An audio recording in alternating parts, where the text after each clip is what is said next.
apenas los 5 minutos ahí de falla técnica. Bueno, entonces vamos a darle gracias a mi Padre y por su misericordia y su amor, que una vez más pues nos trae acá a escuchar su palabra y primeramente a mi vida aprender de su palabra para poderla más adelante llevar a otros que necesitan esa restauración de esos cimientos espirituales, que es lo más importante que Esdras y Nehemías y Zorobabel restauraron: el sacerdocio y también el sacerdocio y toda la Torá, que fue lo que ellos hicieron, el legado principal. Bendito seas, eterno, en esta mañana, papá. Te damos gracias por tu amor, por tu misericordia, por tu bondad, al traernos nuevamente a tu casa, papá. Estar aquí para nosotros, padres, es un descanso, una shalom, y a futuro, Padre, lo serán para esas generaciones que te amarán, Padre, y darán incluso su propia vida para defender tu obra, tus mandamientos. Lo que tú les demandes lo harán por amor, Padre, a tu nombre eterno, precioso. Te damos gracias, Padre, que no sea yo, Señor, como siempre te digo, sino que seas tú por misericordia, instruyéndonos a cada uno de nosotros en lo profundo de nuestras almas, eterno, para poder extender este mensaje al que tú lo permitas conforme a tu voluntad. Aleluya. Bueno, vamos a continuar el estudio de Esdras. Vamos a Esdras capítulo 4. Pero antes vamos a hacer un pequeño recordatorio muy rápido para entrarnos a Esdras 4, de qué sucedió, y era lo que el Eterno me guiaba, hija, qué sucedió antes de, qué pasó, quién eran ellos, como ya también se nos había instruido. Entonces vamos a hacer una pequeña introducción. Bueno, dice que Esra, en hebreo, Esra significa, ya nos habían enseñado letra por letra, que era visión, ¿cierto? Un visionario para la restauración, pero él como tal, su nombre significa ayuda o ayudante, o sea, un hombre o alguien que el Padre llama de tiempo en tiempo para instaurarle en un servicio. Cuando dice ayuda o ayudante, significa ejercer un servicio dentro de, o sea, un servicio a Yahweh y al pueblo. Eso era lo que él representaba. Era un sacerdote, era un escriba y un líder. Esra conocía la Torá, y esto es muy hermoso porque dice conocía la Torá, la creía y la obedecía, porque hay gente que, o muchas personas la conocen, algunos la creen, pero a veces no la conocen, y otros la creen, la conocen, pero a veces no la obedecen, que es lo que vemos, y es el llamado a restaurar eso. Entonces él conocía, la creía y la obedecía. Eso donde está más adelante en Esdras 7:10 dice, Esra había decidido, o sea, fue una decisión de él personal. Esra había decidido estudiar y obedecer la ley de Yahweh y enseñar sus decretos. Entonces no solamente llegaba hasta la obediencia, sino que también iba más allá y enseñaba la Torá, enseñaba sus decretos y enseñaba las ordenanzas a todo el pueblo de Israel, como más adelante también lo vamos a estudiar. Entonces empezamos que en el capítulo 1, Zorobabel, ¿qué nos va a enseñar o qué nos enseñó Zorobabel? Y vamos a entender algo muy bello y muy espiritual para esta casa, de por qué el Padre en algún momento le dio a nuestro rol el legado de Zorobabel. Eso lo vamos a ver. Y es que primero Zorobabel lo que hizo fue un retorno de esa realeza, o sea, ese intento de restaurar esa realeza, porque él venía de la línea de David, y eso está en Esdras capítulo 1, del 1 al 6 y el 22. Y él dirigió el primer retorno. ¿Y qué hizo Esdras? Ayudó en la construcción del altar, o sea, de los sacrificios, y primeros cimientos del templo, hablándolo en la parte física, pero sabíamos que este trasfondo no era físico, sino era un trasfondo de instauración de cimientos espirituales, como lo vamos a ver. Y esto fue interrumpida posteriormente, que es lo que vamos a desarrollar en Esdras 4, y posteriormente Darío hace un decreto para continuar esta obra. Entonces eso vemos en el capítulo 1. Después de casi 80 años del retorno de Zorobabel, después de casi 80, retornó, y lo vemos en el segundo capítulo, Esra. ¿Qué hizo cuando Esra retornó? Retornó el sacerdocio. Entonces, con Zorobabel restauró ¿qué? O retornó la realeza, y En segundo lugar, con Esdras retorna el sacerdocio al pueblo.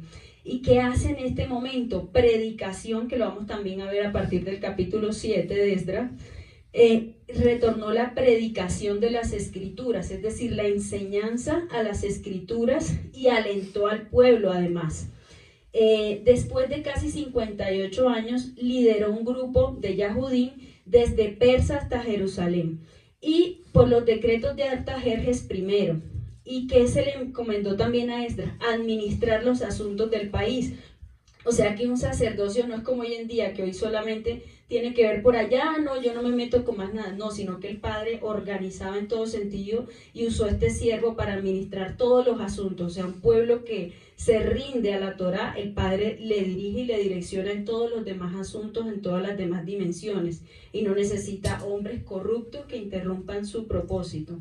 Él que hizo más adelante, se enteró de algunos casamientos y las mezclas, y eso lo llenó de celo, y es algo, por ejemplo, que en esta casa se ha guardado mucho, el celo de que nuestras generaciones se consagren y se puedan mantener hasta el final entre el pueblo de Israel con pueblo de Israel, y no mezclas.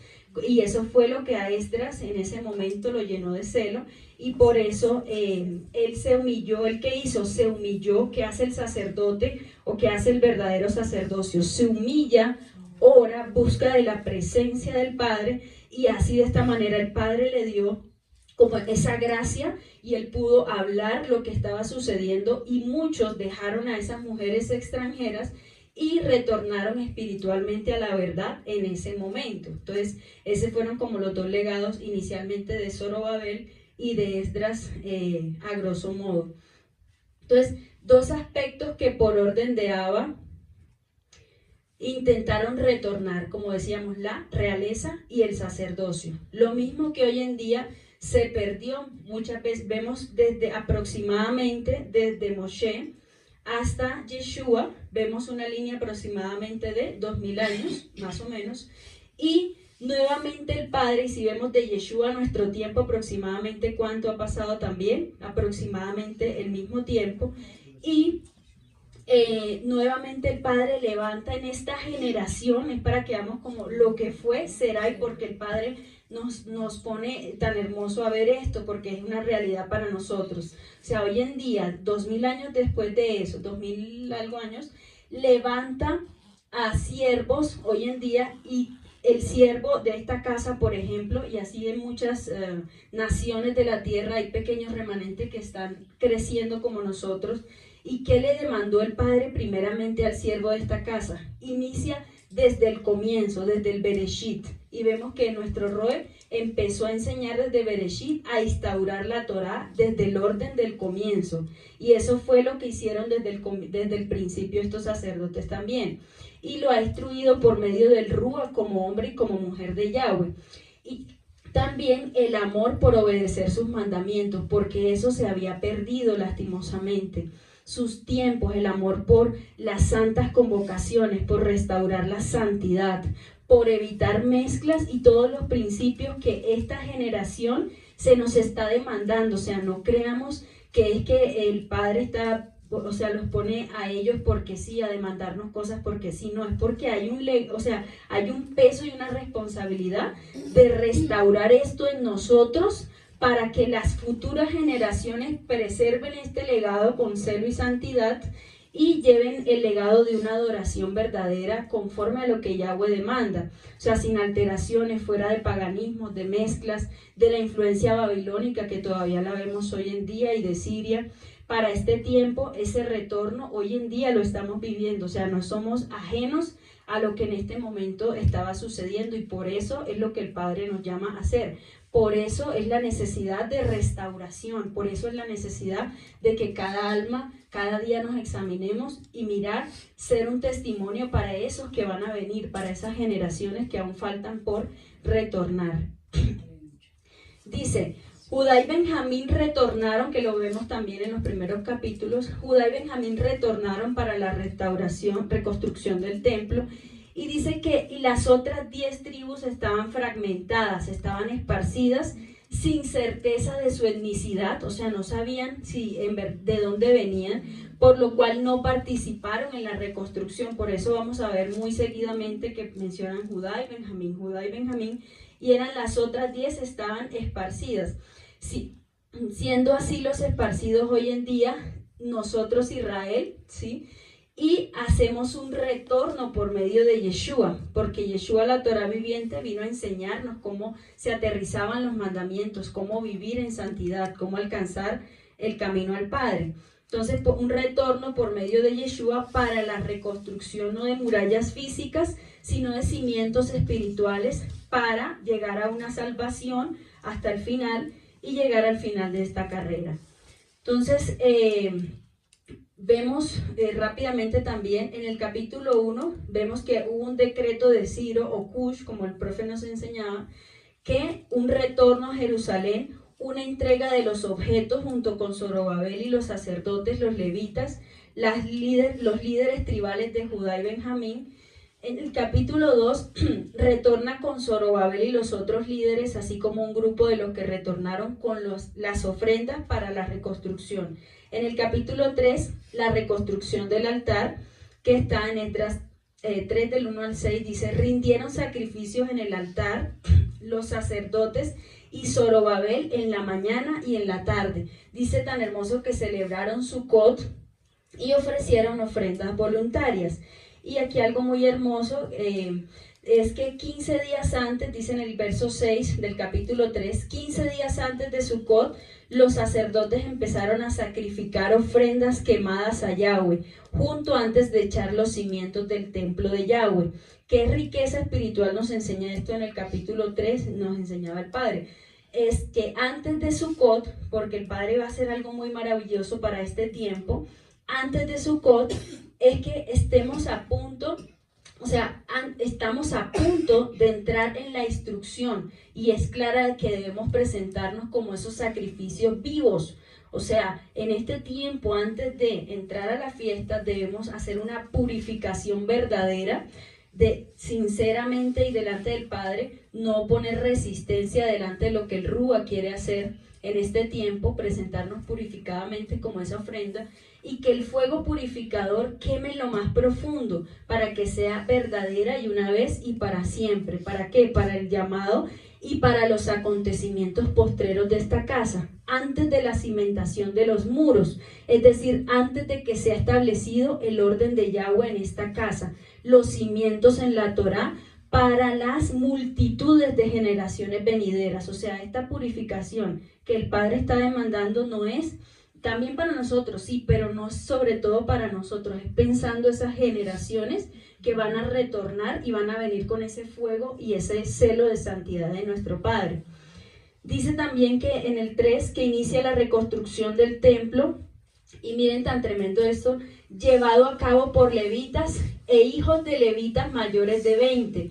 Ellos, los hijos de los levitas, ellos eran los que iban al frente de la construcción frente a los cimientos, o sea, la nueva generación de sacerdotes, Zorobabel, Jesúa y los que retornaron eran los que iban al frente de esto. Entonces, no en lo físico, sino en lo espiritual, es lo que el Padre también nos está enseñando para este tiempo.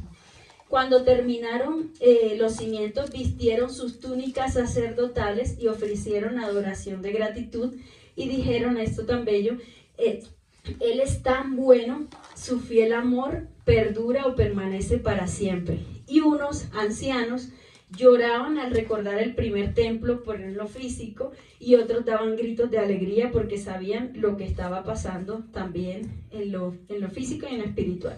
Ahora sí, para entrar en el desarrollo de Esdras 4, tiene como un subtítulo que lo ponen en algunas versiones, y es que enemigos, aunque sabemos que esto se estudia como se nos ha enseñado, como un solo rollo. Por eso el Padre me lleva, ve al comienzo y ve al final de Esdras, para que puedas entender, hija, el mensaje.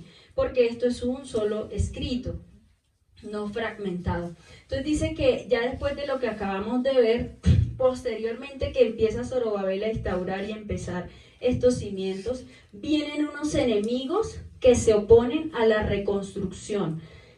o también dice, intervienen los enemigos de Judá, y esto transcurre desde el reinado de Ciro hasta Darío, y vamos a estar mirando un poco de estos reyes también, porque desde el significado de cada uno de sus nombres incluso sabemos si eran para oposición o eran simplemente usados por Yahweh para su voluntad de restauración. Entonces empecemos en el verso 1. Dice, había muchos en la región que eran enemigos de Judá y de Benjamín. Había muchos en la región. Otra versión dice, y aquellos que afligieron a Judá y a Benjamín, afligieron, significa la palabra zar, que es adversarios. Y aquí vamos a ver algo muy importante, porque esto no era en lo físico, era algo, una batalla más fuerte que también el Padre nos está hablando que también la podemos vivir para instaurar una restauración y restaurar una generación. Entonces, había muchos en la región que eran enemigos, o esto significa la palabra, afligieron, zar, adversarios. Esto es angustia, estrecho, un lugar apretado o un oponente. Y dice, hay un comentario, porque dice acá que eran enemigos de Judá y Benjamín. ¿Quiénes eran esos? Empiezan las preguntas en la Torah. ¿Quiénes eran enemigos de ellos? ¿Y por qué estaban siendo motivo de aflicción o de adversarios? Eso está, lo vemos, hay un comentario histórico de estudio que dice, la gente del país que se enfrenta a los repatriados, o sea, los que se están enfrentando a Judá y a Benjamín, para que no reconstruyan el templo, son los descendientes de los colonos extranjeros trasladados a Palestina después de la caída de Samaria. Sobre ellos pesaba ya de antemano la prohibición de participar en la vida cultica de la comunidad y el servicio en el templo de Yahweh. O sea, y lo vamos a estar viendo más adelante también, que no eran gente del propio pueblo, sino que eran personas que habían repatriado Samaria cuando había sido invadida. Entonces vamos a ver más adelante quiénes eran estas personas y por qué se oponían tanto, pero partamos desde el punto en que no eran gente del pueblo y que eran extranjeros que habían poblado Samaria, habían conquistado y habían sacado las personas de Samaria. Entonces dice, por ejemplo, por qué a ellos no les, y esto lo vamos a ver un poquito más adelante, por qué Zorobabel se opone a que ellos participen en esa reconstrucción, y ya lo vamos a ver, pero tengámoslo ahí, está en Ezequiel 44 del 8 al 9, ya lo leemos. Entonces dice, cuando se enteraron, continuando el verso, cuando se enteraron de los que habían vuelto del exilio, estaban reconstruyendo el templo, o sea, en el contexto de que esos enemigos se enteraron de que están reconstruyendo el templo para Yahweh de Israel, dice el verso 2, fueron a hablar con Zorobabel y los jefes de familia y les dijeron, déjennos ayudarle a construir el templo. Y sabíamos quiénes eran extranjeros que estaban intentando allí obstaculizar de pronto el propósito de restauración. Entonces déjennos ayudarle a construir el templo, porque al igual que ustedes, miren cómo se le intenta meter al que había restaurado, intentar restaurar la realeza, o sea, el poder de Yahweh, el dominio de Yahweh. La realeza es el dominio de Yahweh sobre un pueblo. Entonces, déjenos construir el templo, porque al igual que ustedes, también nosotros oramos al mismo Dios. Eso es como hoy en día cuando nos dicen, ¿cuál Dios? ¿Cuál Dios es el que usted dice que adora o que exalta? Entonces, ya sabemos, porque quiénes eran esos enemigos, ya sabemos de qué manera lo hacían. O sea, en medio de la idolatría y el politeísmo, porque en esas culturas tenían, si conocían de Yahweh, tenían como un Dios más. Decían, no, el Dios de los hebreos, o decían el Dios, ¿sí? Pero no era que le tuvieran una rendición y que era solamente adoración al único Yahweh. Entonces, dice, nosotros le hemos ofrecido sacrificios desde el tiempo en que Esarhadón, ¿quién es Esarhadón? Esarhadón es un rey de Asiria. Dice, en el tiempo de que Esarhadón, rey de Asiria, nos trajo aquí, y dice otra versión, la América, dice, cuando nos instaló aquí, o sea, está corroborando el verso primero, el estudio histórico, el aporte histórico que hablábamos de cuando había sido repatriada a Samaria. Entonces dice, cuando Él nos instaló aquí. ¿Qué significa Esarhadón? Esarhadón significa Ashur me ha dado un hermano. Es un rey asirio. Su nombre en acadio significa Ashur Hadá y Dina, donde Ashur se refiere al dios principal de Asiria. Y Ajá es significado de hermano y Dina significa adado. Entonces, Esarhadón fue designado heredero por su padre. ¿Quién era el padre de este rey? Sennacherib también. Y el nombre podría haber sido elegido para simbolizar la continuidad de la línea real y la protección divina sobre el nuevo rey en esa cultura pagana. Según la arqueología bíblica, Ashur, ¿quién era ese dios para ellos? Ashur era considerado el dios de la guerra, la protección y la fortuna. Dios de la guerra, protección y fortuna, que es lo que vemos que hoy en día se cree en alrededor de las naciones, y la fortuna del asirio. Se creía que protegía a Asiria de sus enemigos y que guiaba a sus ejércitos en la batalla. Entonces, ¿qué relación hay con este Ashur con otros dioses? Dice, en algunas ocasiones Ashur era asociado con otros dioses como Enlil, que es un dios sumerio del viento y la tierra, y Ashar, que es un dios primordial del cielo. También se le vinculó con Marduk, que era el dios principal de Babilonia, especialmente durante el reinado de Sennacherib. Entonces vemos el contexto idolátrico en el que estos enemigos de Israel, estos enemigos de Judá y Benjamín, eran. Entonces vemos el contexto de dónde ellos provenían, ¿sí? Quién era su rey, quién era sus dioses, en qué creían ellos. Por ejemplo, porque los Esarhadón los trajo en este momento para Samaria. Y eso ocurrió. Esarhadón reinó en el 681 aproximadamente hasta el 689. Entonces dice el verso 3. Pero Zorobabel, ¿qué hizo cuando él le dice, no, déjame construir porque yo también adoro a tu Dios? Entonces dice Zorobabel, Jesúa y los otros jefes de familia de Israel respondieron, no, ustedes no tienen nada que ver con nosotros. O sea, él sabía quién eran estas personas. Y también porque él le responde también de esa manera. Vemos también un apoyo acá, es Ezequiel, ahora sí, 44, del 8 al 9.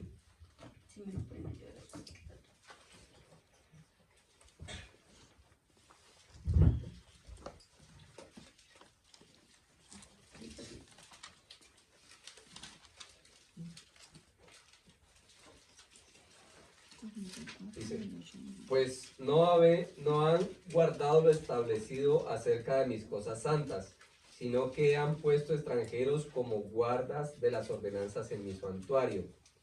Así ha dicho Yahweh el Adón, ningún hijo de extranjero incircunciso de corazón e incircunciso de carne entrará en mi santuario de todos los hijos de los extranjeros que están entre los hijos de Israel. Así es. Entonces, eso también, porque el Padre, eso lo habló en medio del exilio, y eso era lo que venía pasando, Entonces ellos dijeron, no, igual es un Dios más, pues déjanos interrumpir desde adentro, interrumpir la restauración espiritual que quieres hacer. Y vamos a ver por qué se movía detrás de esos hombres que estaban ahí. Entonces dice, otra versión dice, primero Zorobabel le dice, no tienen nada que ver con nosotros. Otra versión dice, de ninguna manera pueden tomar parte en esta obra. O ustedes no pueden ayudarnos, porque de acuerdo, continuando el texto, porque de acuerdo a lo que ordenó Ciro, el rey de Persia, solo nosotros podemos construir el templo de Yahweh, Elohim de Israel. Esta palabra de solo nosotros significa yadhat, que significa juntamente, juntos, solo nosotros prácticamente edificaremos. Y es lo que nosotros también para este tiempo, cuando esté el proceso de restauración, van a venir muchos camuflados a querer decir, no, ven, yo intervengo en esa obra, yo lo voy a ayudar, yo voy a hacer parte de eso. Incluso en la fundación van a buscar la manera sutilmente, ¿sí?, para intentar engañarnos, pero nos toca con mucho discernimiento de mi Padre y con el poder de su Rúa discernir las intenciones con los que vengan a dañar o a destruir el propósito de restauración de las generaciones de Israel. Entonces eso es una primera instrucción que el Padre nos enseña. Dice el verso 4, entonces esa gente se enojó y comenzó a intimidar y a desanimar a los yaudí porque no continuaran con la construcción del templo. Dice otra versión, la gente de la tierra, y esto el Padre me enseñaba algo muy hermoso acá y muy tremendo, dice, la gente de la tierra o el pueblo de la tierra, ¿quiénes son de la tierra? ¿Quiénes se les llama terrenales?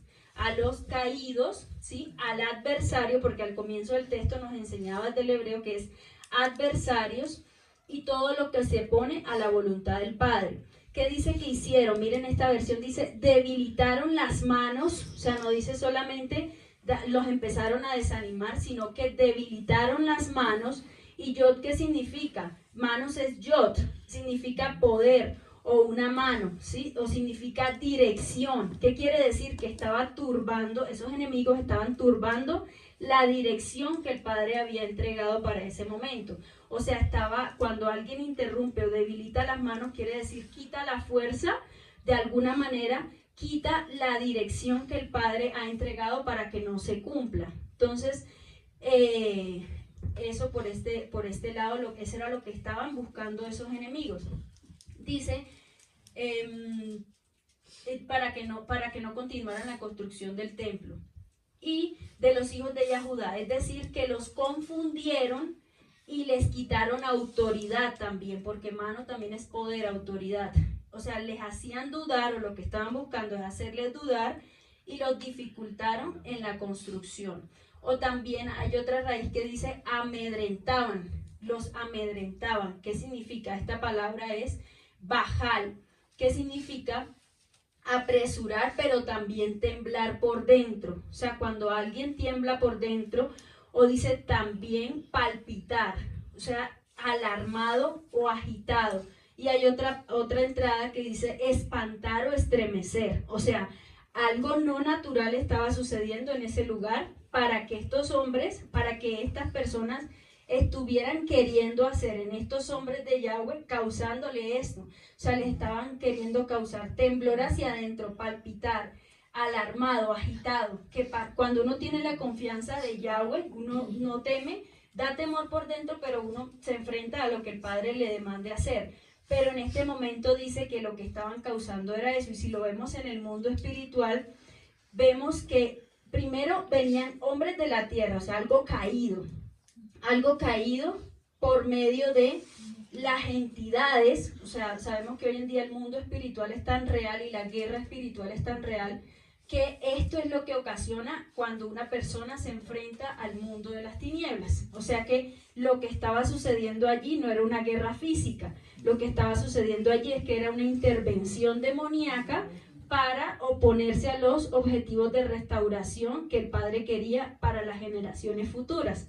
Entonces, estaban sobre estas entidades estaban sobre estos pobladores de la tierra, o sea, caídos, o sea, enviados por él, pero lo que vivieron en este momento fue una oposición sobrehumana, de maldad, de tinieblas. Es vívidamente la expresión del miedo humano cuando vive o se enfrenta a un poco de guerra, como se nos ha enseñado, de ese segundo cielo, que se mueve en este plano también, u oposición para que no se lleven a cabo los propósitos del Padre. Dice el verso 5, sobornaron,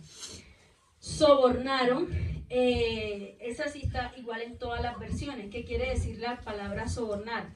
Sacar con K, y es o tomaron a sueldo, significa alquilaron, contrataron, dar dinero, tomar a los empleados del gobierno o a los consejeros para que trabajaran en contra de los yaudí. O sea, como la estrategia inicial el primer frente fue demoníaco, de esta manera causando temor, luego intentaron sobornar a los que también estaban trabajando ahí en ese lugar. Entonces dice, e hicieran lo posible para detener la construcción.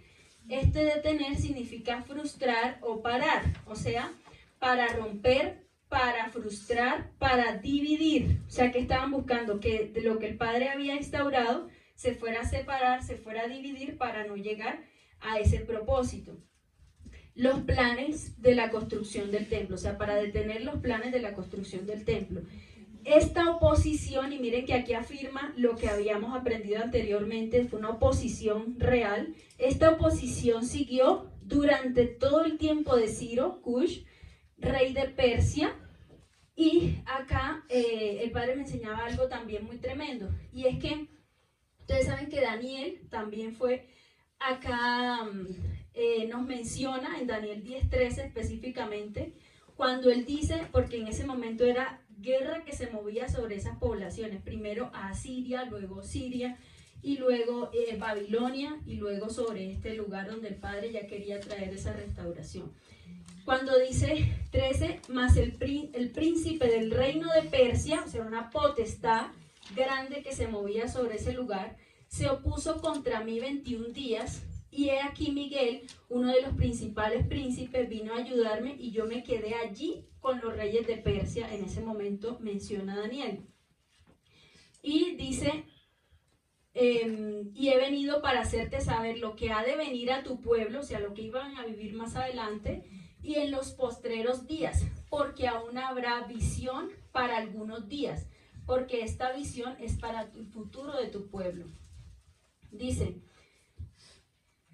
el 20 dice, y dijo, ¿sabes por qué he venido a ti? Porque luego tengo que volver para pelear con el príncipe de Persia, y al salir yo, luego viene el príncipe de Grecia, que era Magno. En ese momento era también el gobierno de Magno, que más adelante se venía.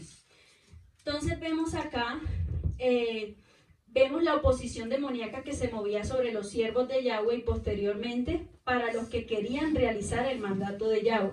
¿Será que para este tiempo no vamos a tener ese tipo de oposiciones también cuando intentemos restaurar una generación? Entonces, y posteriormente para los que querían realizar el mandato de Yahweh, de reconstruir la Torá, los cimientos verdaderos del pueblo, no tanto por el lugar físico, porque Yahweh sabría que posteriormente este templo físico se convertiría en idolatría para ellos, si no eran las bases, enseñándole las bases y los cimientos espirituales. Pero también vemos que lo que fue será, como decíamos ahorita, pero mientras nosotros nos mantengamos en la misericordia de Yahweh, conforme a su voluntad, entonces haremos como Zorobabel. ¿Qué dijo Zorobabel? Nada tiene que ver los demonios ni la oposición idolátrica de nosotros, su pueblo, con ellos. De ellos, su pueblo, con nosotros. Y nosotros edificaremos sus cimientos espirituales para las generaciones venideras, que se prepararán fuertes para el final de los tiempos, con un legado de realeza, santidad, sacerdocio verdadero, según el orden de Melquisedec. Y esta oposición, entonces, dice, duró hasta que Darío se convirtió en el nuevo rey. ¿Darío quién era? Darío es un rey de origen persa antiguo, el nombre es de origen persa antiguo, que significa Darayabahush, el que mantiene la riqueza, o significa poseedor del bien. Y dice que Darío sucedió al rey Belsasar en Babilonia, y es mencionado también en el libro de Daniel, o se conoce históricamente, porque todo esto está corroborado históricamente, como Darío I o Darío el Grande, uno de los gobernantes más importantes del imperio persa, conocido por la administración y expansión del imperio. Según acá vamos a ver algo también, porque se mueven muchos reyes acá, mucha sucesión de reyes. Entonces, ¿quién primero? Las cronologías de los reyes de Persia. Entonces dice, primero Ciro, como habíamos mencionado, que reinó del 538, del 59 al 530. Esarhadón, que reinó del 681 al 669. Asnapar o Surbanipal, que también lo vamos a mencionar, que reinó del 669 aproximadamente al 633.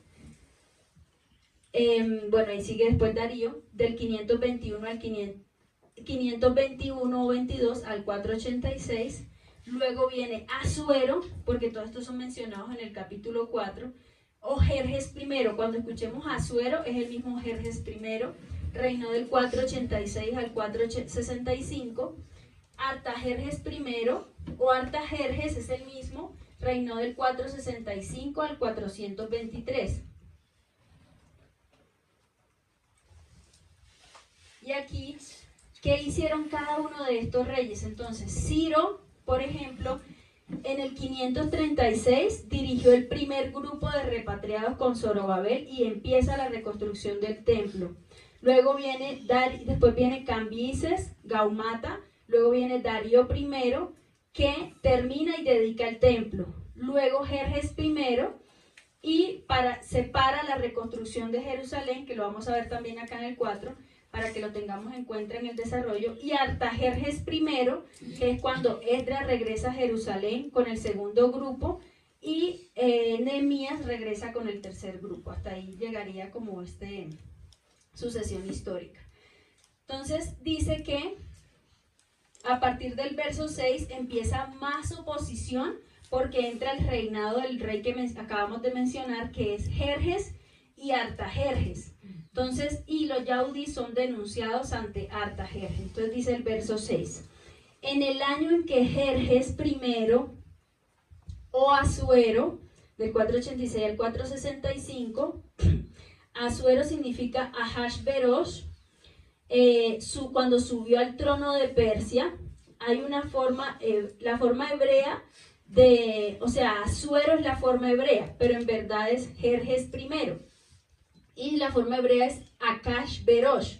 Es una adaptación del nombre persa antiguo, que es Shashayasa. Ese es el nombre persa, ese es el original porque es un nombre persa, que se traduce como gobernante entre reyes. Y vamos a ver espiritualmente por qué gobernante entre reyes y por qué le hizo oposición para la reconstrucción de los cimientos. Dicen, también se deriva de este nombre persa, gobernante entre reyes. Los enemigos de los judíos le escribieron una carta al rey, o sea, los mismos, ya la oposición viene la misma. Ahora, ¿qué hicieron? Hicieron una carta al nuevo rey acusando a todo el pueblo de Jerusalén y de Judá, y escribieron una acusación. ¿Qué significa esa acusación que ellos escribieron? Significa la palabra sidna, acusaciones, sidna, que también es oposición, escritas, y esto me llamaba tremendamente la atención, y es a la tumba. Oposición, escritas a la tumba, contra los moradores de Yahudá y de Jerusalén. Es decir, que escribieron como edicto de muerte, decreto real de muerte, acusaciones para derribar completamente tanto los habitantes, para la construcción física y espiritual, así como al propósito, o sea, darle muerte al propósito de restauración. Y es lo que tenemos que tener muy en cuenta nosotros hoy en día, porque van a venir muchos edictos de muerte, pero contra el pueblo de Yahweh y contra lo que Yahweh ya ha implementado, nada se podrá oponer. Es decir, para este tiempo debemos estar preparados, como siempre se nos ha instruido, para enfrentar el reino de las tinieblas. Pero ¿qué pasa? Como siempre se nos ha dicho, si aún batallamos en nuestras propias batallas, por eso el Padre al comienzo hablaba de una purificación verdadera, si todavía me cuesta sujetar mi propia carne, entonces ¿cómo voy a estar preparada para librar una guerra de las que se mueven o de las que enfrentaba, por ejemplo, Daniel o incluso nuestros propios siervos? Entonces, por eso el Padre demanda, bueno, ya, madure, levante, despiértese, ande, porque necesito ese propósito. O sea, su vida no es suya, es mía, y la necesito para un propósito de generaciones, y usted me está estorbando el propósito generacional.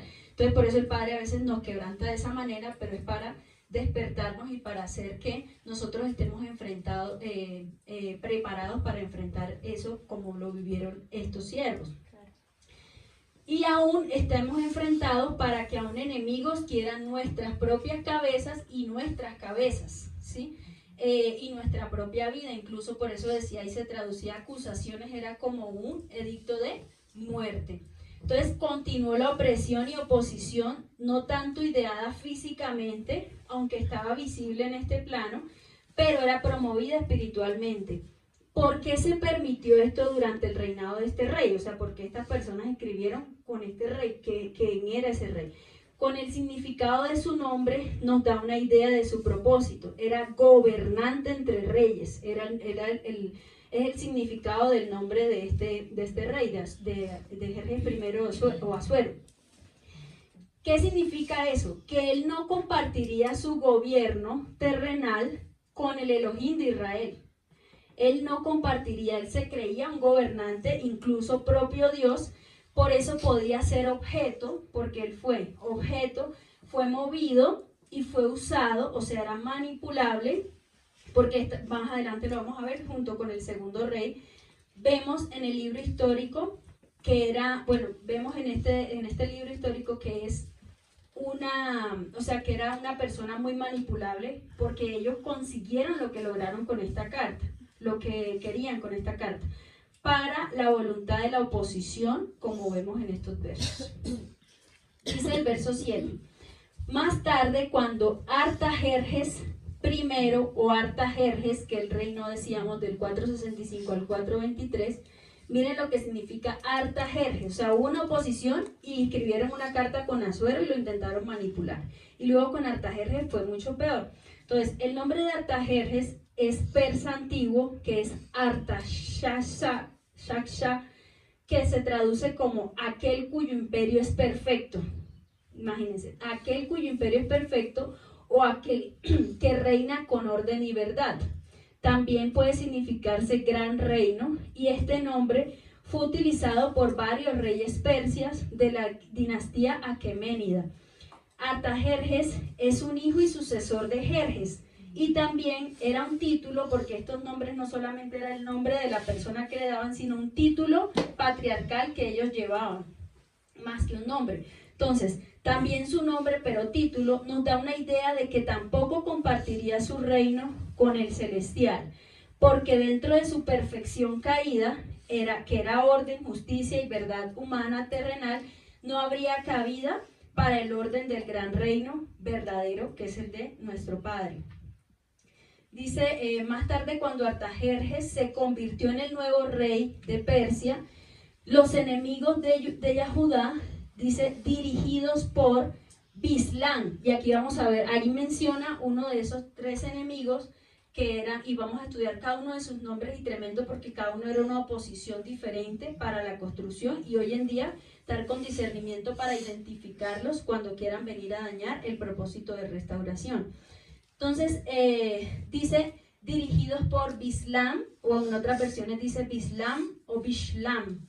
El nombre podría significar, y miren esto tan sutil, en paz, significaba el nombre de él, en paz o hijo de paz.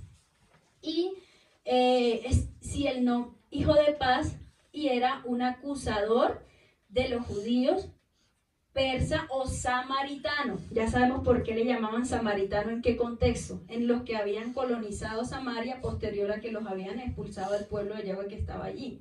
Entonces, era un samaritano persa, acusador de los judíos en tiempos de Artajerjes. Entonces escribió, ¿qué hizo él? Su nombre era hijo de paz. Entonces, ¿qué hizo él o con qué intenciones pueden venir? Escribió pacíficamente, también significa, escribió paz, o sea, significaba hijo de paz o pacíficamente. Entonces, ¿qué hizo él? Escribió una carta, escribió pacíficamente o le enviaron una carta, es decir, su propósito es sin traer turbación, sutilmente, palabras lisonjeras, ¿sí?, de falsa paz, y soy convincente con mi lenguaje de paz. O sea, ¿quién actúa así? ¿Quién actúa así? La Nahash, Serafín, siempre. Y otro enemigo que menciona ahí, Mitrídates, también de origen persa, significa regalo de Mitra.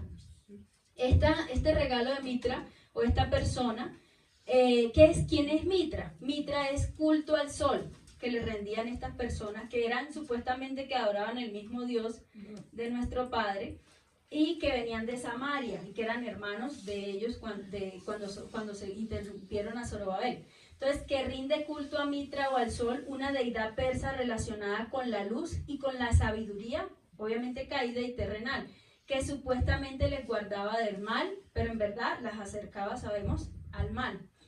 Dice que era tesorero, hay una históricamente dice que fue el tesorero del rey Ciro de Persia, a quien éste ordenó entregar los utensilios de la casa de Yahweh que Nabucodonosor había sacado de Jerusalén para que fueran devueltos a los judíos, que está en Esdras 1:8. Lo sacó pues Ciro, rey de Persia, por mano de Mitrídates tesorero, el cual los dio por cuenta de Sesbazar, príncipe de Yahudá. Pero se cree que es diferente, ¿por qué? O sea, es otro funcionario, ¿por qué? Porque lo dividen como a dos personajes, pero tal vez algunos historiadores dicen que puede ser el mismo, pero investigando no, porque había una diferencia de más o menos 80 años entre ese periodo y el otro. Entonces probablemente haya sido otra persona que venía de Samaria que estaba haciendo la oposición y no el mismo que entregó los elementos santos cuando iban saliendo de Babilonia. Entonces diferentes quizá. Y dice que hubo otra persona que es Tabel, o en otras versiones aparece como Tabel. ¿Qué significa Tabel? Bueno para nada. Bueno para nada, un arameo, dice de origen arameo, el que siempre sigue también significa. O sea, el que no tiene criterio, pero estoy ahí haciendo presión, haciendo fuerza para alguna oposición. Entonces dicen que esas tres personas encabezaron o lideraron esto y escribieron, que es la palabra katab, como decíamos ahorita, que es escrito o a la tumba, y escribieron otra carta quejándose de los judíos.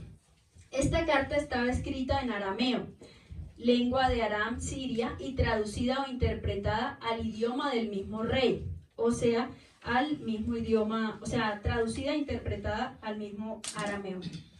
Dice en Isaías 36:11, dice, Tabel escribió pacíficamente, miren esta versión como dice, Tabel escribió pacíficamente, o sea, Bishlam, o sea, escribió pacíficamente, que es Bishlam, el nombre de Bishlam, a Mitredat y al resto de sus compañeros sirvientes.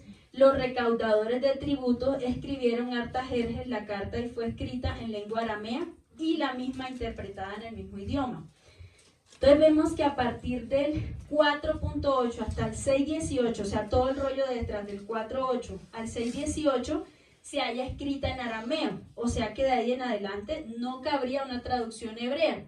¿Por qué? Porque esto era arameo, que era la lengua franca del imperio medo-persa. O sea, de los estudiosos de la Torá, cuando estos rollos se estaban traduciendo minuciosamente, todo esto está escrito en arameo. Entonces, de ahí en adelante nos correspondería estudiarlo en arameo. Entonces dice lengua franca del imperio persa. Exacto. Al 6.8. Al 6.18. Dice el verso 8 entonces, Rehum es funcionario principal era un funcionario principal del gobierno del imperio persa, continuando el verso 8. Rehum, funcionario principal del gobierno del imperio persa, que probablemente residía en Samaria y que tomó la iniciativa en escribir una carta al rey Artajerjes en la que acusaba falsamente a los yaudí en cuanto a sus intenciones de reedificar Jerusalén. El nombre de Rehum es de origen arameo y significa compasivo, misericordioso, entre comillas. Proviene de la raíz Raham y esto es como misericordioso, ¿sí?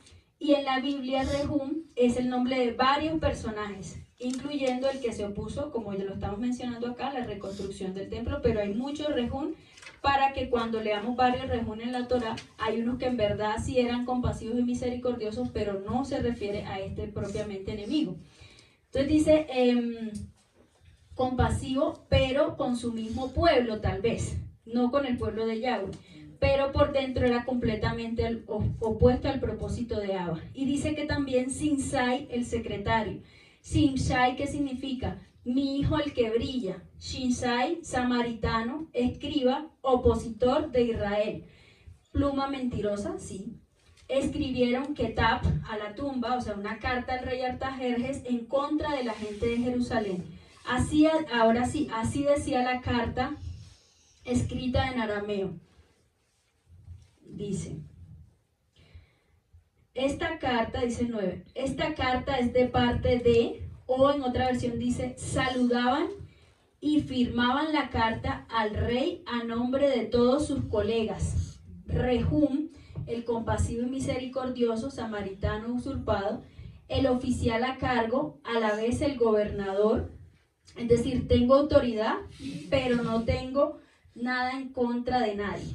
O sea, no tengo nada en contra de nadie porque soy compasivo, pero tengo autoridad aquí. Nahasherafim, otra vez sutileza para engañar. Shinsai, que era el secretario de la corte, el escriba, o sea, no era un cualquiera que iba ahí firmando la carta.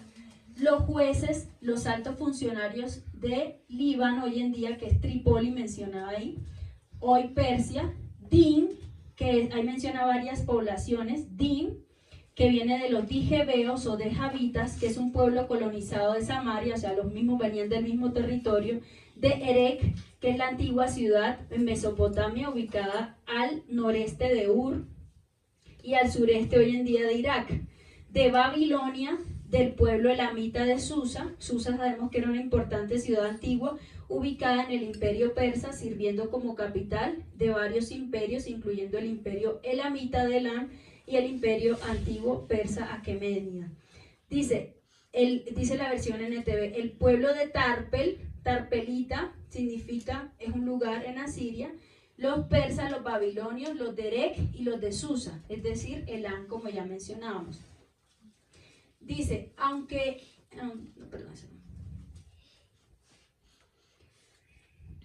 dice, aquí nos apoya un poco de por qué Asiria fue, puebla de nuevo a Samaria. Dice Segunda de Reyes 17, del 24-25, dice, y trajo el rey de Asiria, aquí nos comprueba, trajo el rey de Asiria gente de Babilonia, de Cuta, de Aba, de Hamad y de Safarbaim, y los puso en las ciudades de Samaria. Los mismos asirios lo trajeron a Samaria, el lugar de los hijos de Israel, y poseyeron a Samaria y habitaron en sus ciudades. Y aconteció al principio, cuando comenzaron a habitar allí, que no temiendo ellos a Yahweh, Yahweh envió leones que los mataban al comienzo, hasta que uno de ellos se levantó y Yahweh paró la matanza con los leones, porque muchos empezaron a ser instruidos en la Torá, algunos, otros no. Entonces siguió la idolatría en ese lugar. Entonces trasladó a la ciudad de Samaria y a otros lugares de la región que está al occidente del río Éufrates. O sea, firmaron la carta con todos esos que acabamos de mencionar, y dice que todos ellos fueron trasladados de Samaria por ese rey asirio, y lo firmaban otros lugares de la región que está al occidente del río Éufrates, como diciéndole, mira, Artajerjes, te estamos firmando todas estas personas la carta. ¿Y quiénes somos nosotros? Somos autoridad y somos casi todo el occidente, la población que está contigo al occidente del río Éufrates. Entonces, los textos religiosos, dice, bueno, un comentario bíblico, dice acá, dice un comentario bíblico, el Éufrates a menudo se menciona en relación con Babilonia porque fue conquistada por los persas y se usa para simbolizar la opresión en este momento. Y se encuentra en la región de Mesopotamia, mientras que Persia se encuentra al este de Mesopotamia, en una meseta que se extiende más allá de las fronteras del actual Irán. ¿Y a qué se refiere cuando estas personas le dicen, y no solamente eso, sino todos los que estaban al occidente del río Éufrates? Significa, estaba formada por los territorios de Siria, Palestina, Chipre y Fenicia, o sea, todos esos que acabamos de mencionar, más estos 4 más, o sea, tienes todos estos a nuestro favor, rey. Eso es lo que le están diciendo allí, políticamente hablando. Dice el 11, esta es la copia de la carta enviada al rey Artajerjes, de sus servidores que viven al occidente del río Éufrates, dice, para el rey Artajerjes, que ya entendimos por qué le dice de esa manera, al occidente. Dice el verso 12, Su Majestad, deseamos informarle que los yaudí que usted envió han llegado a Jerusalén y están tratando ahora de reconstruir esa ciudad mala y rebelde. Ahora, como nos dicen muchas veces, secta, ¿no? Ahora, esos yaudí tratan de reparar las murallas y ya han sentado las bases, porque ahí era que Zorobabel hasta ese momento los había llevado, hasta ese momento tenían reparadas las murallas y habían sentado las bases. Dice otra versión, sepa el rey que los Yahudí que te dejaron para subir, entonces no en el contexto geográfico, porque ahí no subían sino bajaban, sino en ascenso en posición política se refiere, o sea, subían, van a ascender por encima de usted, rey. Aunque, por ejemplo, en otra versión dice, sea notorio al rey que los Yahudí que subieron de ti a nosotros vinieron a Jerusalén. Dice, están edificando esta ciudad rebelde, que es Marat, que es rebelión, y perversa, malvado, Biush, de arameo Besh, que es pésole, oler mal o ser ofensivo.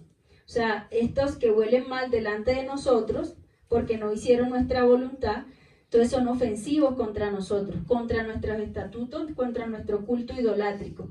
Ellos han terminado los muros, que es Shur, muralla, pared, porque circuncida, reforzamiento, cobertura, que era la muralla, o sea, estaban estableciendo la cobertura de Yahweh sobre el pueblo. Tienen cobertura de la realeza que Zorobabel había traído, o sea, un establecimiento de los estatutos de Yahweh, el rey Yahweh. Y ahora, dice, ellos han establecido los cimientos. En arameo dice, y han reparado los fundamentos. O sea, esta palabra es ashuiyá, que es los fundamentos en arameo. Entonces se refería al rey mencionando la implementación de la Torá. O sea, lo que ellos están diciendo es que, ojo rey, porque ellos ya están implementando sus costumbres, o sea, la Torá en este momento, los fundamentos de la fe en Yahweh, ¿sí? Así como la realeza, o sea, la creencia en un solo Dios. Y no va a haber cabida para todos nuestros mundos de dioses.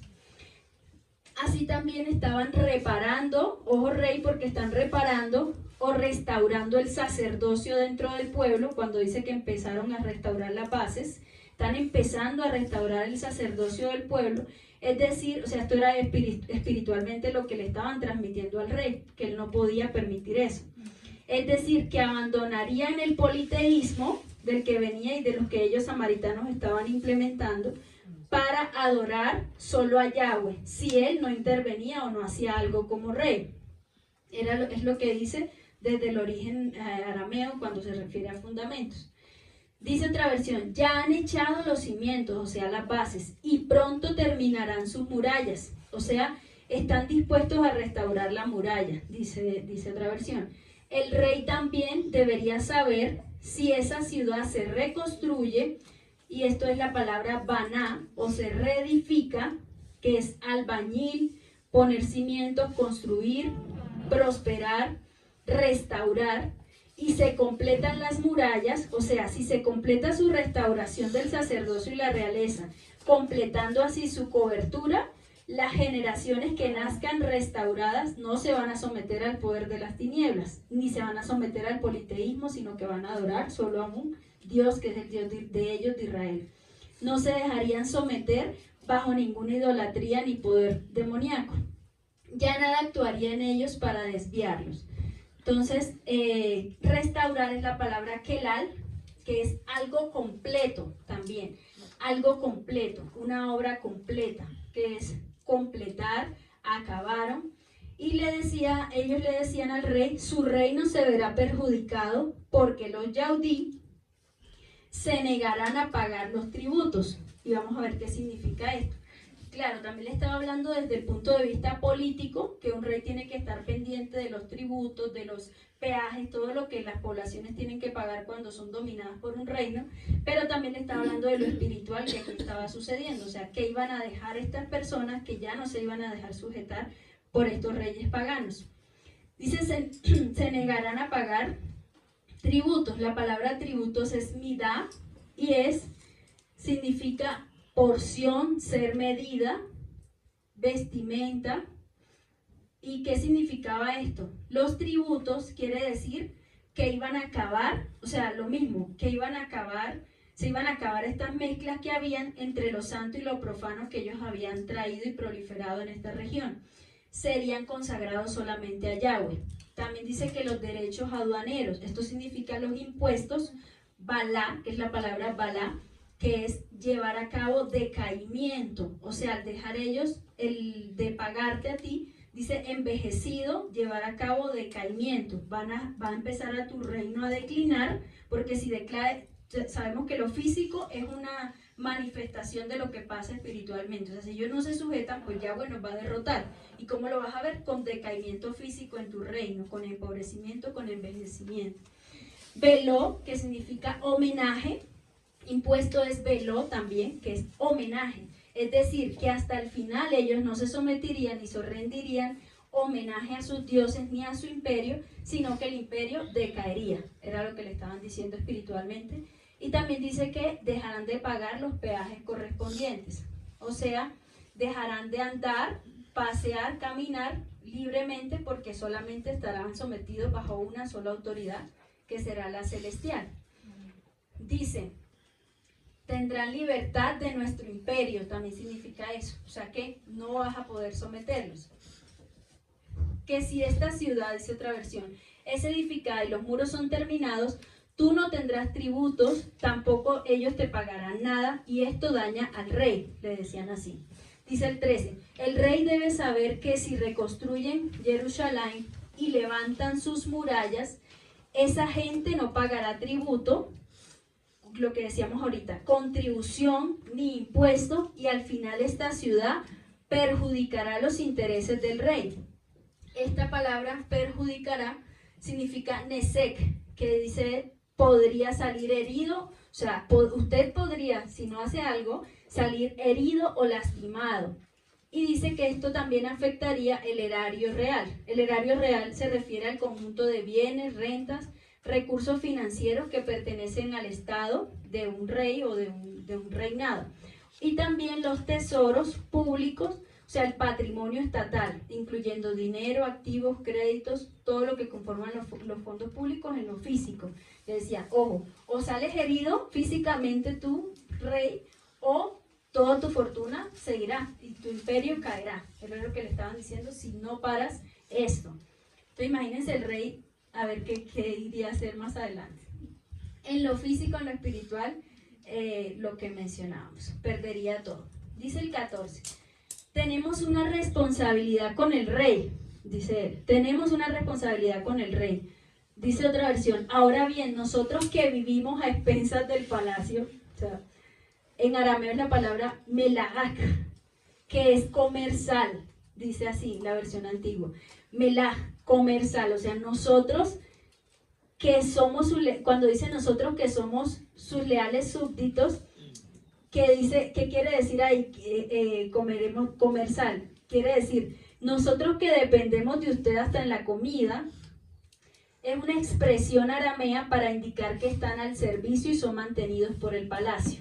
Eso significaba ahí, cuando dice, nosotros tenemos una responsabilidad con el rey, era tú que nos mantienes, entonces no queremos que te sucedan estas cosas. Por eso le enviamos esta carta para informarle al rey lo que sucede. Dice otra versión, no es legal para nosotros ver la deshonra hacia el rey. Nosotros, por lo tanto, hemos enviado a informar al rey, pero ya entendemos en qué contexto lo mencionaba. Dice el 15, sugerimos a su majestad que se investiguen los archivos de los reyes, que en arameo es, que busquen en las memorias de nuestros padres, dice así, que es la palabra sicrón, que es memorias, memorial, escrito memorable, que gobernaron antes que usted para que compruebe que Jerusalén es una ciudad rebelde.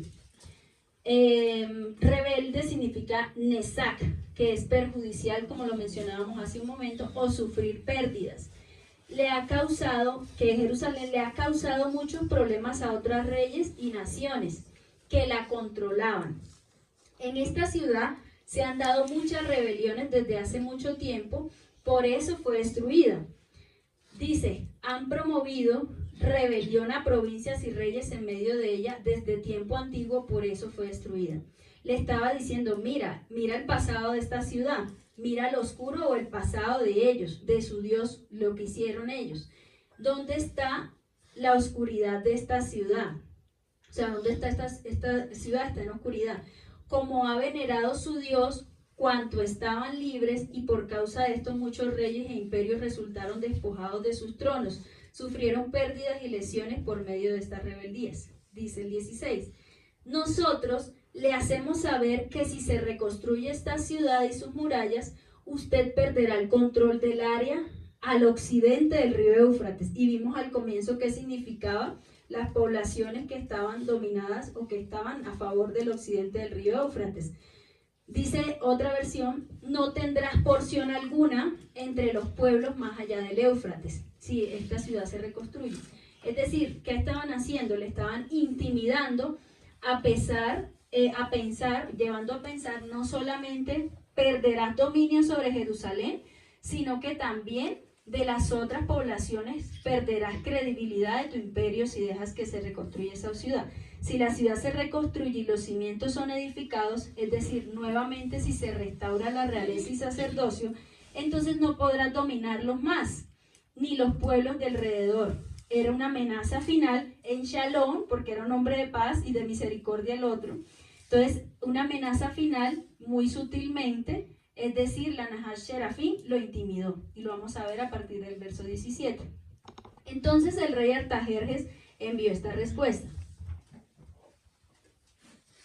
En arameo es pitgan, que es respuesta, que es mandamiento, sentencia, edicto o decreto. O también se traduce como una sentencia judicial, la respuesta de Artajerjes. Dice, a Rehum, el oficial a cargo, Sinsai, el secretario, y a toda la gente que vive con ellos en Samaria y en otros lugares al occidente del río Éufrates, o sea, todos. Saludos, o en otra versión dice paz, prosperidad y bienestar para ustedes. Dice el 18, a la carta que nos enviaron ha sido leída, y dice la otra versión, la versión América, dice puntualmente traducida, o sea, punto a punto, traducida en mi presencia.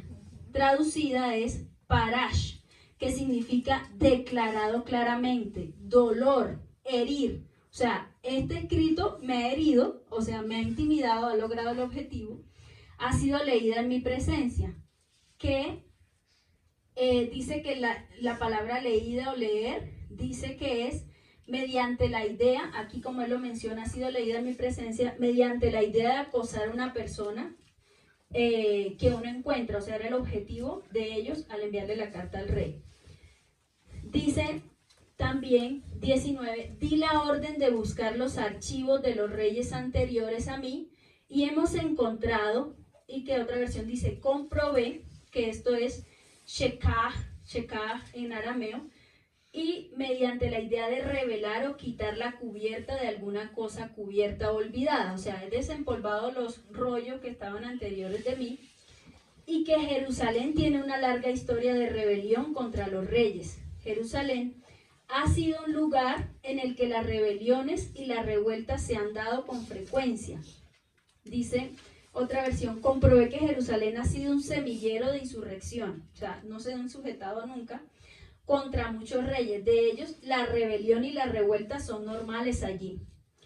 20. Pero hubo también en Jerusalén reyes poderosos que controlaron a Jerusalén y a toda la provincia alrededor o al occidente del río Éufrates.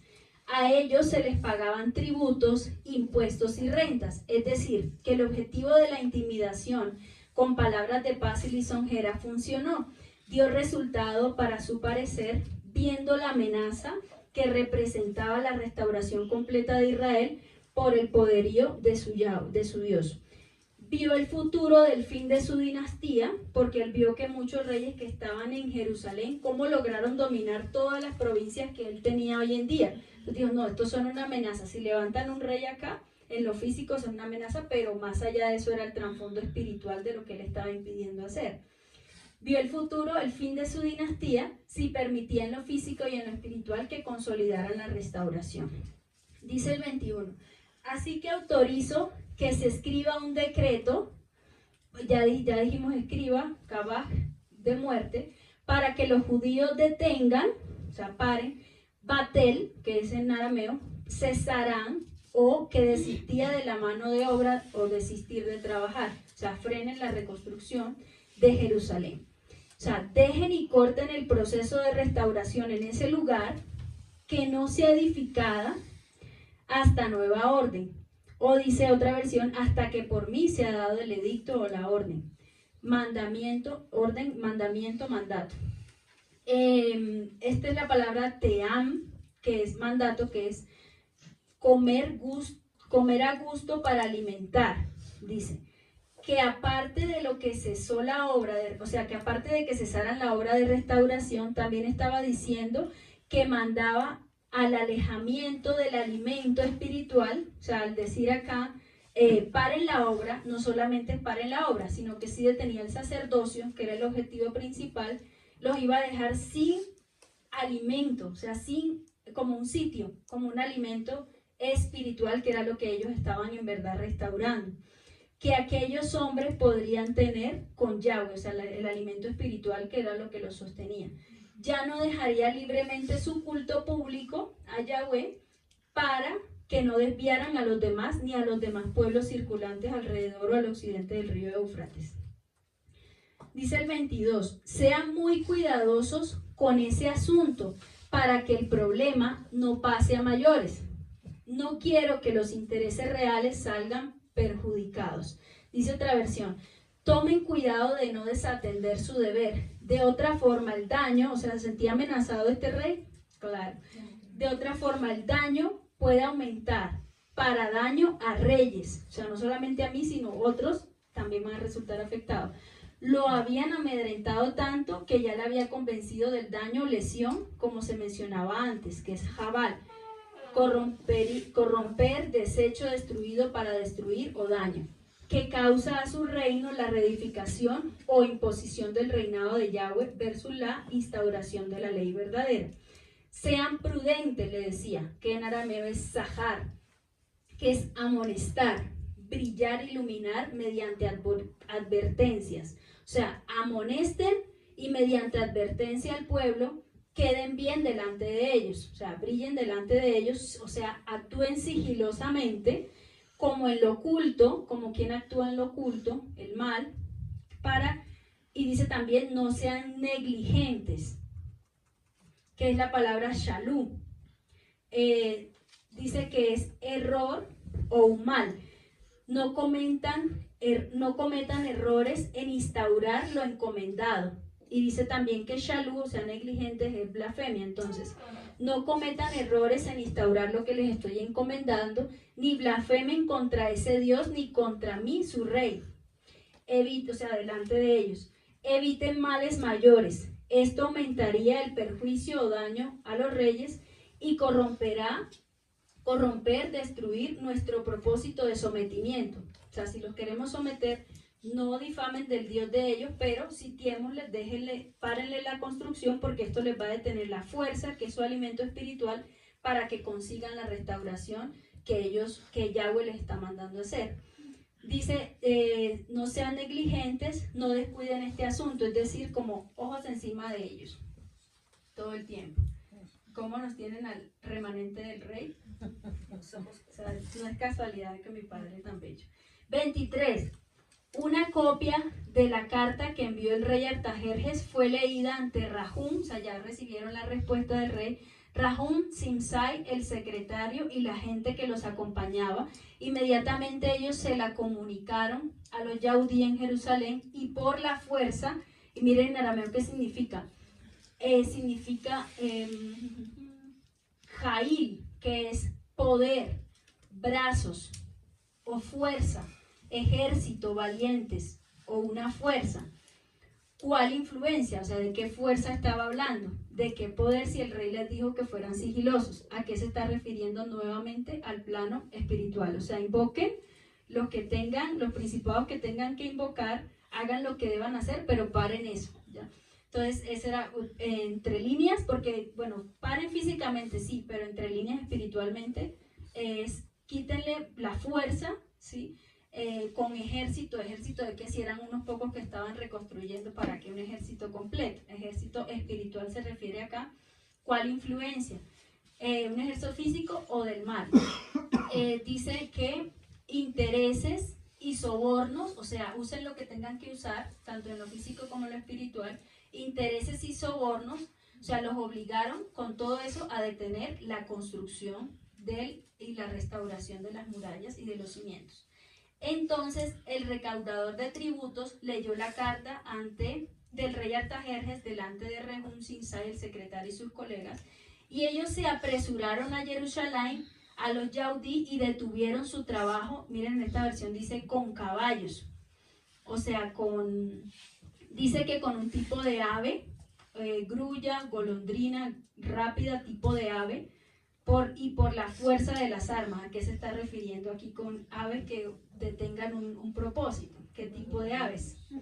Por la fuerza de las armas, con una demostración de fuerza, le decían que hiciera acá. ¿Cuál? No física. Obligaron a los yaudí a abandonar la reedificación. Y dice el 24, el trabajo en el templo de Elohim en Jerusalén se suspendió y no se reinició sino hasta el segundo año del reinado de Darío, en Persia. Dice otra versión, y cesó la obra de la casa de Elohim que está en Jerusalén y fue interrumpida hasta el año segundo del reinado de Darío, rey de Persia. Darío se convirtió en el nuevo rey. Darío es de origen persa, su nombre, Darabayashus, el que mantiene la riqueza y poseedor del bien. Y dice que Darío termina, según lo que hemos leído al comienzo, él sí termina y dedica el templo, no él, sino que en medio de su gobierno. Come en su segundo reinado, en el segundo año del reinado de Darío, que aproximadamente eso fue en el 520. Y dice acá un comentario bíblico que el relato que comienza en el 4, del 1 al 5, se reanuda en el versículo 24. Durante este tiempo, veremos en el capítulo 5, en el otro estudio, cómo los profetas Ageo y Zacarías, que para este tiempo siempre que viene una oposición al pueblo o viene algún ataque demoníaco o algo ha sucedido, cómo los profetas, cómo los siervos del Padre se levantan en medio de todo. El pueblo levanta sus brazos, pero ellos delante del Padre se mantienen firmes y fuertes para que todo el pueblo no se desanime y continúe un proceso de restauración. Eso es hermoso. Entonces vemos como en el 5 se levantaron Ageo y Zacarías, que eran contemporáneos acá, profetizaron en el nombre de Yahweh, y así como Zorobabel y Jesúa posteriormente continuaron la reconstrucción, que eso lo vamos a ver en el 5. Quiere decir y confirma que sí era un conjuro espiritual, porque miren que cuando ellos se levantan y empiezan a profetizar en el nombre de Yahweh y todo el mundo como despierta de esa turbación espiritual que había en ese momento, dice, ¿qué quiere decir? Que ellos con su autoridad derrumba ese conjuro espiritual o eso que se había hecho en ese momento demoníaco que hicieron por fuerza para detener la restauración. Y finalmente vemos cómo hay que prepararnos, como ya mencionábamos, para enfrentar tanto a hombres del mal, ¿sí?, enviados por Hasatán, y gobiernos que se van a oponer, así como lo que se mueve en la guerra del segundo cielo que afecta a lo terrenal.